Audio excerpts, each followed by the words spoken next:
So, a stunning development in the morning today, breaking with a assassination attempt on former President Donald Trump. He was speaking in Pennsylvania at an election rally. Remember, we're 4 months away from the 2024 U.S. elections when a couple of shots rang out, and former President Donald Trump went down. He was clutching the side of his head. It turned out that he had been clipped by a bullet in his right ear. And since then, there has been absolute pandemonium. He was rushed off the stage. There has been unanimous condemnation across the spectrum in the United States, across the world, on the attempt on the life of former President Donald Trump. What we know is that the shooter in question has been killed, and now there is a massive investigation ongoing. There are domestic repercussions, there are international repercussions, and joining us to help us unpack this is former Indian ambassador to the United States, veteran diplomat, Ambassador Meera Shankar. Ambassador Shankar, thank you so much for joining us. Could I ask you to give us your initial impressions of what you've seen unfold over this morning? What are the ramifications of this assassination attempt? Well, I think the good thing is that candidate Trump is safe and has recovered. The ramifications would obviously have been far more serious if it had been a successful attempt to kill the candidate. Secondly, it shows how polarized the U.S. has become politically, and the wide cleavage between the two parties and their supporters.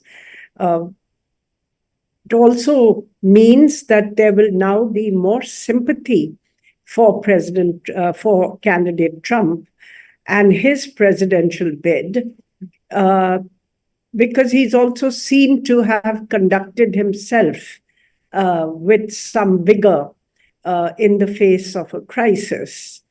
What this means for the US election, we really can't say at this stage, because there are many more months to go.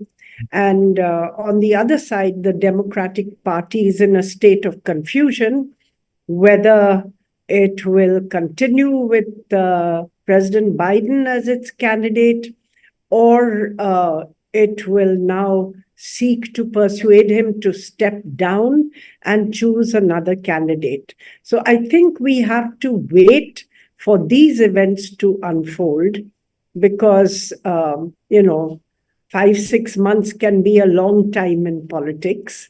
Mm-hmm. But as of now, it means that there is greater sympathy for Donald Trump. Mm-hmm.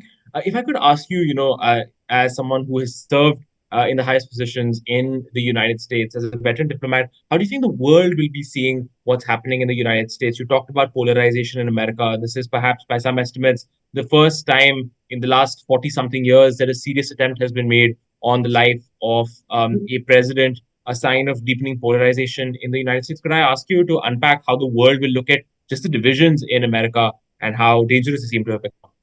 Well, it depends, which country is looking at it. I mean, Europe is extremely apprehensive, and many of the United States friends and strategic partners are concerned that this deep political polarization becomes an inhibiting factor in terms of the US being able to project its strength and power across the world. In fact, it becomes its greatest weakness, which hobbles its effectiveness on the international stage. Now, if you are, not friends with the United States, then you may derive some satisfaction from the fact that this polarization weakens the United States. But I think that even for countries which have animosities or strategic rivalry with the United States, I think this level of unpredictability in US politics makes it more difficult to navigate the international arena. So, say a Trump victory, for instance, would see changes in US climate change policy. Probably they would walk out of the Paris Agreement again. And where would that leave the whole effort to deal with global warming? You would see perhaps greater protectionism in terms of tariffs across the board. You might see punitive tariffs on China. You could see a change in the policy on Ukraine, and that perhaps might be welcomed in Russia because it would open up the possibilities of negotiations to end the conflict in Ukraine. Right. In Israel, pressure on Netanyahu to agree to a ceasefire might cease, and he might be given a more free hand. So there will be changes in policy, and they will impact different countries differently. Understood. If I could ask you, if I may push you, I apologize on this question of the impact on the elections in the United States. I know that you said that it is a little bit early, but you also alluded to the fact that it sort of plays in to Donald Trump's strengths of being someone who's seen as tough and someone who is seen as someone who has always prided himself on something of a victim complex. This is, of course, played into that. President Biden, of course, has not been able to reverse the narrative about aging. There was already a substantial narrative flowing against President Joe Biden in his bid for re-election. Do you think that this just makes his job that much harder to convince the American public that he should be re-elected to another term in office? Yes, it does. I mean, I think the concerns on Biden's aging really will be the factor. And I think that there is pressure from both Democratic donors, former Democratic leaders, and existing congressmen and senators for President Biden to step down. At the moment, he's hanging tough, but we still don't know because there are reports that donors have held up major donations which were in the pipeline if Biden continues to be the candidate. So we have to wait and see how this process within the Democratic Party plays out. And if there is another candidate who is well known enough to challenge Trump at this short notice. But as of now, it definitely looks as though the cards are stacked in favor of Trump. Right. If I could ask you, ma'am, just a broader international look at what's been happening. You had an assassination attempt on Robert Fico, who is the leader of Slovakia. You now have this assassination attempt on President Joe Biden. Are we moving towards, from President Donald Trump? Are we moving towards a slightly more dangerous time in international politics with domestic divisions? Is this a sign of a changing trend in domestic politics across the world, more polarization, or do you think that these are isolated incidents? Well, I think that politics in the age of social media has become far more polarized because you have these echo chambers within which, supporters and partisans form their opinions. They don't see the other side at all because it's the same kind of opinion which is thrown up by the algorithms. And as a result, you get this hall of mirrors within which, the same opinions and very partisan opinions get reflected with increasing sharpness, dividing the world. So in a sense, social media, which was supposed to democratize politics by making, information accessible to everyone, has ended up playing the role of a divider in politics, sharpening political cleavages. So I think that this is something which the world has still to come to grips with.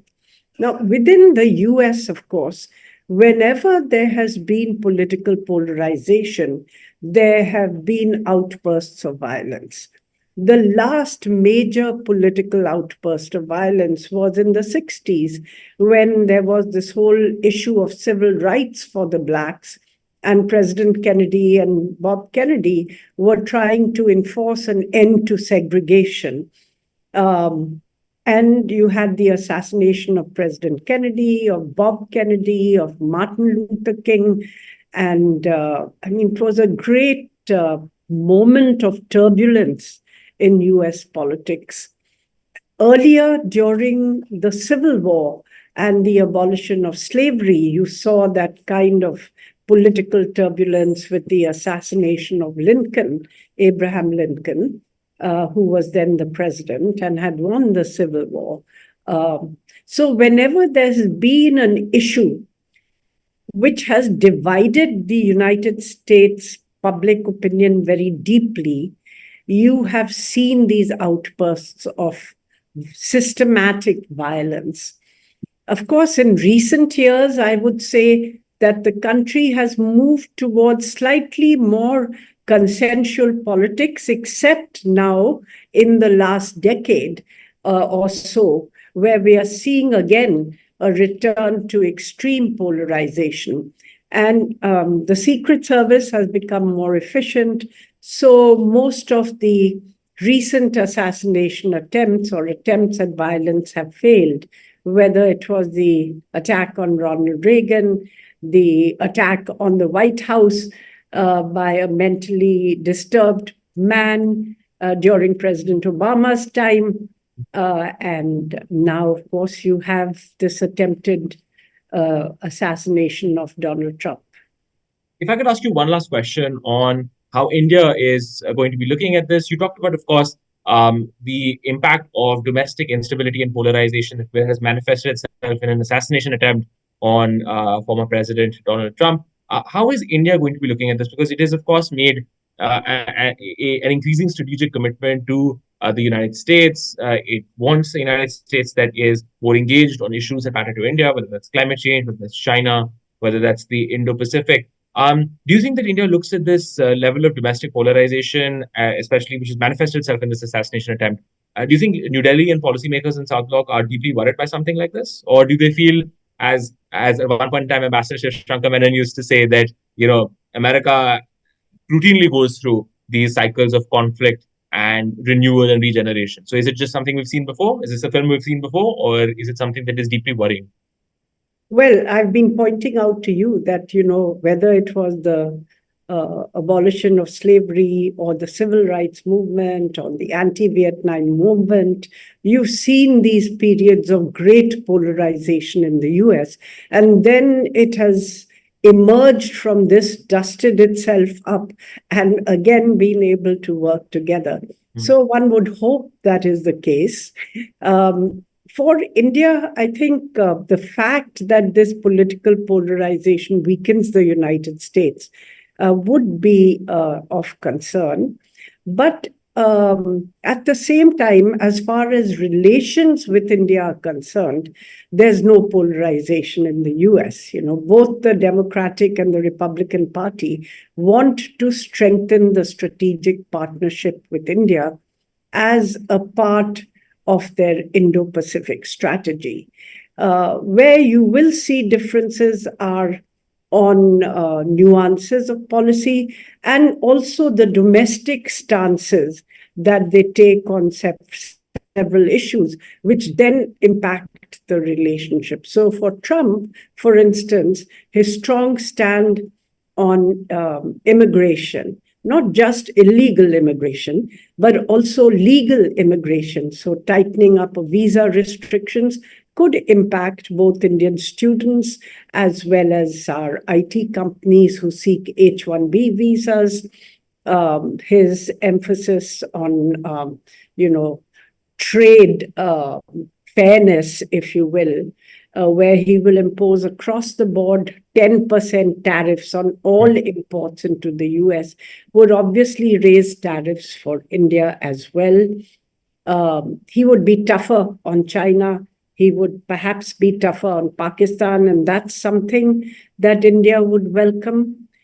He might be more open to negotiating an end to the Ukraine conflict, which India would welcome. It's been our stance all along, because the more conflict there is between the US and Russia, the more difficult it is for India to navigate these differences, and for the world, because it impacts on food, energy, fertilizer, and it exacerbates the crisis of development in many of the poorer countries. So we would welcome that. And then again, we would not be happy with his stance on climate change, because you've seen this year with temperatures soaring in India to over 50 degrees centigrade, we are going to be one of the countries which is worst affected. And if the US is not part of the compact for addressing the issue, global efforts will fail. So I think it's a mixed picture. There are some aspects where there will be continuity, and there are some aspects where there could be change for the better in some regards, change for the worse in some regards. Understood. Ambassador Shankar, thank you so much for your time today, laying out the implications of this assassination attempt, talking about polarization in US politics, how the world is going to be looking at this, possibilities for a second Trump term, and also India's reaction to what has happened in the United States. Thank you so much, Ambassador Shankar, and thank you so much for watching India Today Global.